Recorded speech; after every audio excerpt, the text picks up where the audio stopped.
Taro fam, welcome back to another episode here on our channel. It's great to have you guys back. As you guys can see, we've got our car back. Yeah. It's been a long time coming.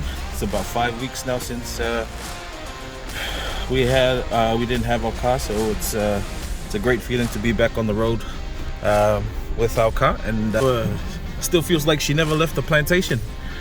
So yeah, everything fixed.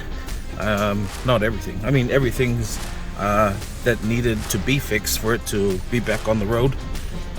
So it's a great feeling. We do have our check engine light on, but then I checked the engine, it was still there. So you got jokes. no, all jokes aside, the check engine light does come on and off every now and then. If we unhook the terminals on the battery, it goes off, and then once it runs for a while, it comes back on. So I assume it's something to do with the DPF, because it's no longer there. Maybe the car's detecting that the DPF isn't there, and that's why it's bringing on the light. But we'll probably get it scanned sometime next week to see what the issue is. But for the most part, she's back up and running. Just want to say a big thank you to everyone for the support, and also those who were involved in getting the car parts over.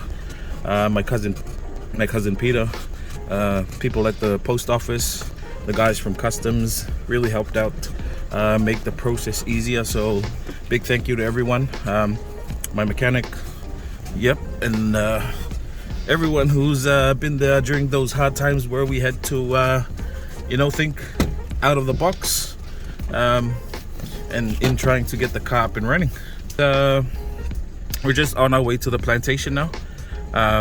Need to just quickly check on some stuff, also check on my corn as well. I think it's about 1-2 weeks now since I haven't checked up on them, so I'm pretty sure they're growing really well, and then I'll probably get to moving them next week. But it's about 7:04 a.m. in the morning. Just finished watching the Samoa and Argentina game on the Rugby World Cup. Actually woke up early for that. Tough loss to the boys. It was a bit of a tough ask for the boys to go against Argentina, but they did really well in my opinion. And it's some minor mistakes. I mean, when we did get our chance with possession and also territory, when we couldn't convert that into points. So it's it's I'm not a coach, okay, so I've got nothing to add to that, but I'm just saying that the boys did pretty well given their circumstances, and just some minor errors, but their performance against Argentina this morning was really good. So quite unfortunate we didn't come out with the win, but take it on the chin and then move on to the next game, boys. So yeah, it's been quite a while since drove back down this road, and some parts are a bit overgrown and others are still looking okay. So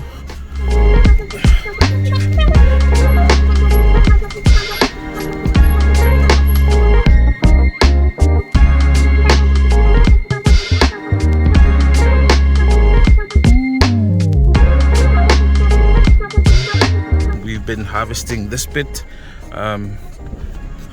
here and there, and as you can see, it's the vegetation is back again, mostly because we've been almost finished harvesting this bit. There were some pigs that attacked this plantation here, so this plantation here is next for harvest, and it's looking all right. We're letting the vegetation grow so that it can help protect the comb of the taro, as we usually do, until we harvest it. But yeah, feels good to be back on the road. I need to check on the cows while we're here.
just hit different when you come in the car, to be honest.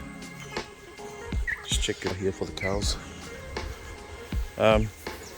So we made this, I made this contraption that's been helping us, making it a lot easier for pouring the water into the trough there. And also it's been helping collect rain for the trough, as you know that it's quite difficult when the car was down to get it, to get the water here. So we heavily relied on rain, and it's a good lesson for us because we'll probably look into building the actual thing that will help collect the water for the cows here. The cows are okay, they're just standing there. So definitely gonna pour them some water now, and then we'll get to going back corn and stuff. So again, you guys can see plots is back up and running. More taro. This bit's finished planted. We're onto the second half over there, which will be the last half, and that'll be it. We'll start then into clearing the rest of the land, because we're only working, this is about 5 to 6 acres, so we want to use the full 10 and then maybe another 10 and then keep on going like that, but it's a work in progress. Alright, got the ladies coming over. I think they're all happy to see the car here, so gotta get them some water.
Everyone looks good, so I think it should be okay now for the cows. Plus there's rain coming in from the south. You guys could see the clouds there, so we're going to expect some rain today, so that'll last the cows until, if we do to come back around evening, then we'll definitely bring some more water for the cows. Just gotta check on that hole there in case I reverse and fall into it. But yeah, see you guys. Choo!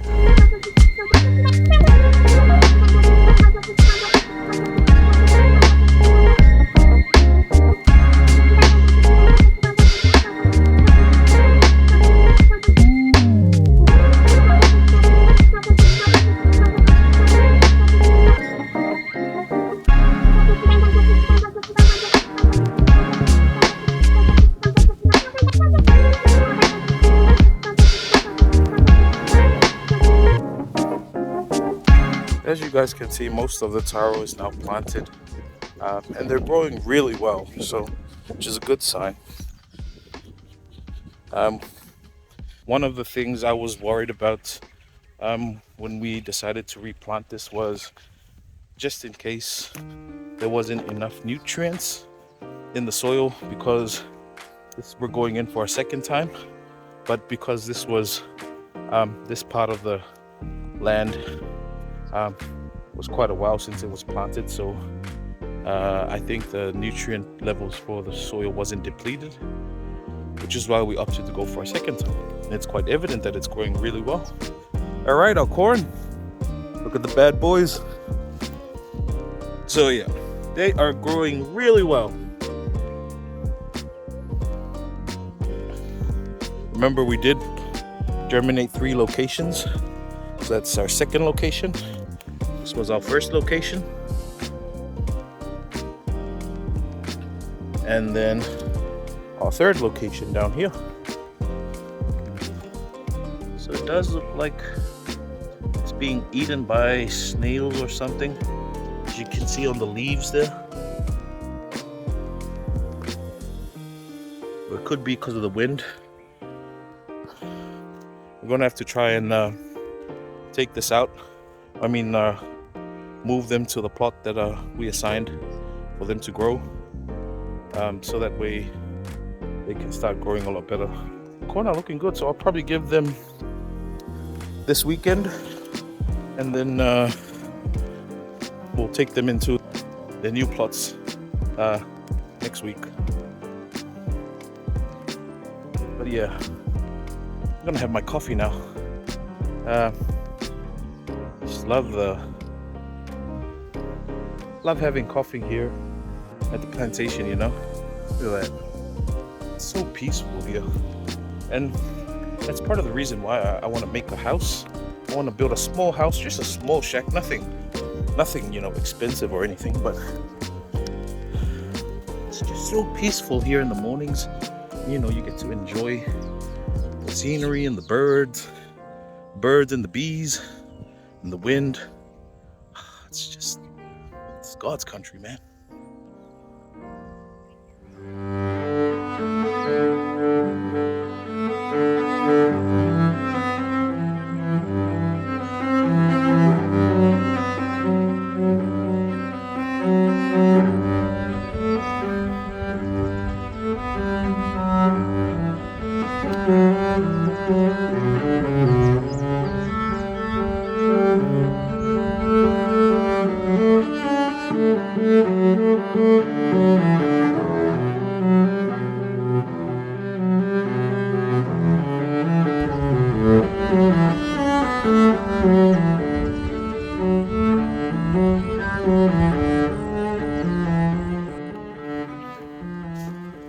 If you guys could see the rain coming in at the far end there, it's on the coastline, so probably might have to head off soon, but I'll quickly show you guys the tiapula we finished planting.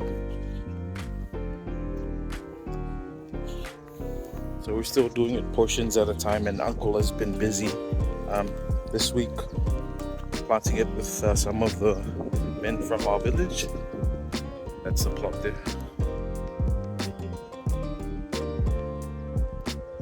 So I also cleared up the trees on that side because it was providing shade towards that plantation which goes along the side there. So we're gonna have to excuse me.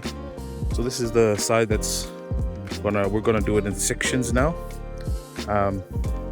Spray it down with herbicide. Oh, look, a taro. Almost missed this one.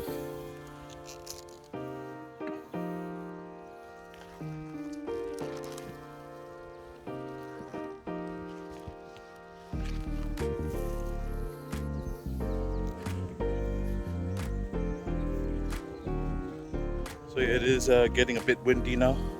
See the coconut trees in the back. I think we might call it a day.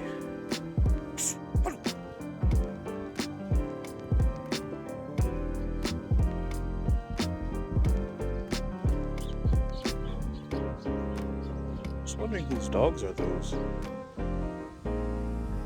We don't own those dogs, but usually if there's a dog here, then that means someone is close by. Thieves? Possibly.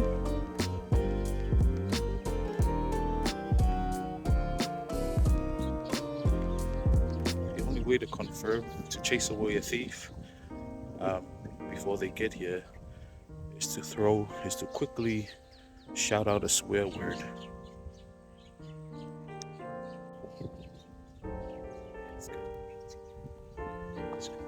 They heard me.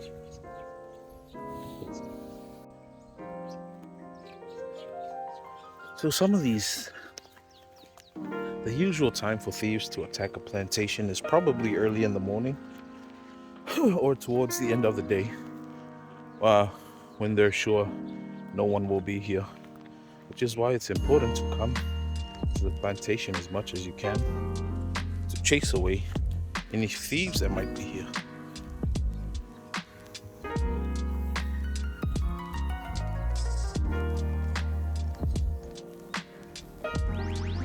But yeah guys, I think we're gonna head off now. We'll just head up to the plot up there that's close to harvest, just to check on a few taros, and we'll head home.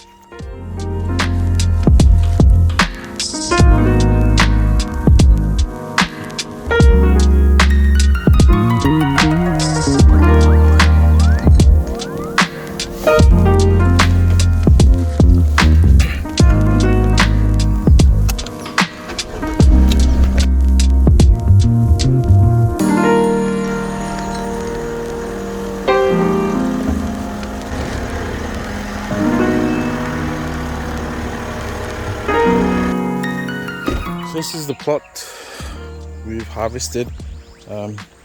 Still on the way of harvesting.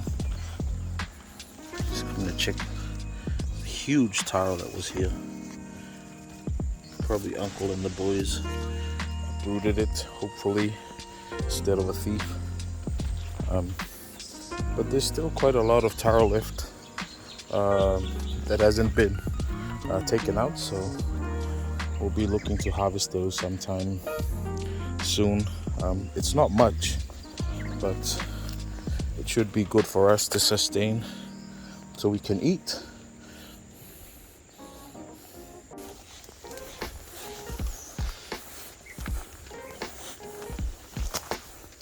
Another example of one. This one's ready for harvest.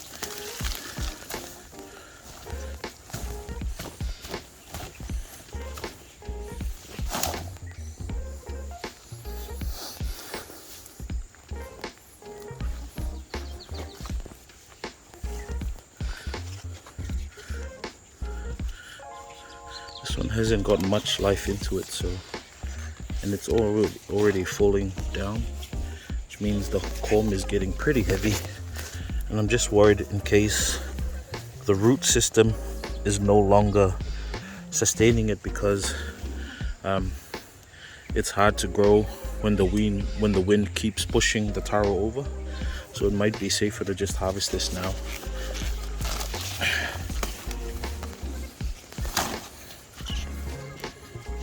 Yeah, it's a good thing we harvested this.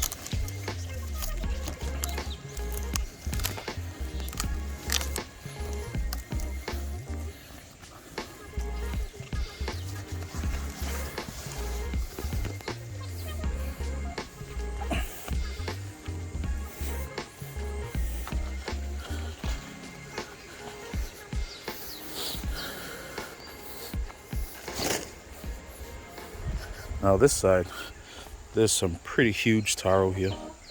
Can't wait to harvest this side. And this is the one I'm trying to save for the next 2 months.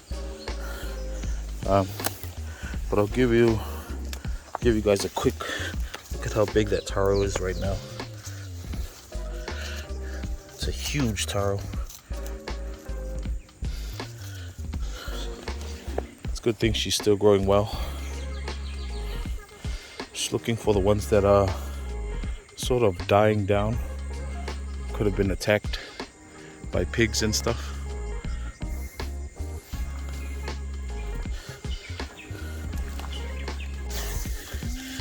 Here's another one ready for harvest.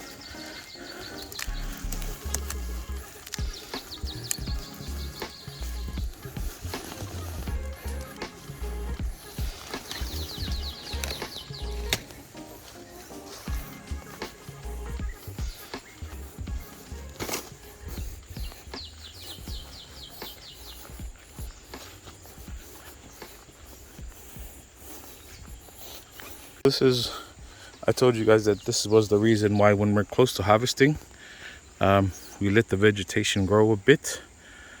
It's just to protect the culm So you can see this taro is actually ready for harvest, or we can still give it another 1 or 2 months, which is why we let the shade grow.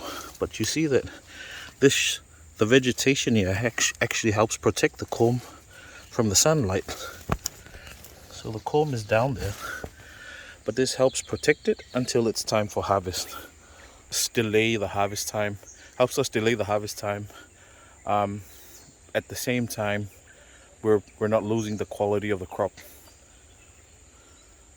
which is another important factor, because if you want to consistently sell taro every week, this is the way you go about it. So you can start harvesting a bit of portion, clearing it. So every time you harvest, you clear, you harvest, you clear, and at the same time, the ones that you aren't ready to harvest, just let the vegetation grow all over them so that you can harvest them when you're ready. There's another example of one here. So this one, this is why we try to, this is one vine, if we could call it vine, that we don't like on the farm, because it actually chokes the taro. So you can see the way it sort of tangles up the new leaves that are shooting out, and then once it adds weight to it, because it actually starts to grow back down towards the ground, it sort of takes this leaf with it and sort of kills the taro. You see there? So see, this taro is ready as water harvest, but we can get away with another month or 2 because of that, because of the vegetation. So there's really no need to harvest it, because they're safe, unless they're thieves. But yeah, look at this bad boy. That's huge, man. Look at the size of that. I'm so tempted to pull it out, but I don't want. So the reason why we've cleared up the vegetation on this one is because we can see that it's still growing. So just clearing it one more time, and we might clear this again, but we're going to clear this one more time and then let it catch as much sunlight as possible, and then it'll sort of die down in the next 2 months. So yeah, it's funny because all of this knowledge, I didn't know that, and I never knew any of this. But that's the beauty of going, giving it a go, and working alongside other farmers, is because you actually start learning a lot more knowledge. As I mentioned in our previous podcast, it's traditional knowledge from the local farmers, plus the knowledge you gain from your research and stuff. So I'm gonna quickly clean up this taro, and then we'll be on our way.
Alright guys, so we've got 1 talofusi and lua talovave. 2 talovave, 1 talofusi, and the other one over there. I think I'm gonna head off now. Make sure to like, comment, subscribe, share our channel, and hopefully you guys enjoyed today's episode. Got our cooking episode coming tomorrow, so stay tuned for that. But apart from that, that's it from us, guys. Have a great weekend. Love from all of us here on the farm. God bless. Take care, stay safe, see you soon.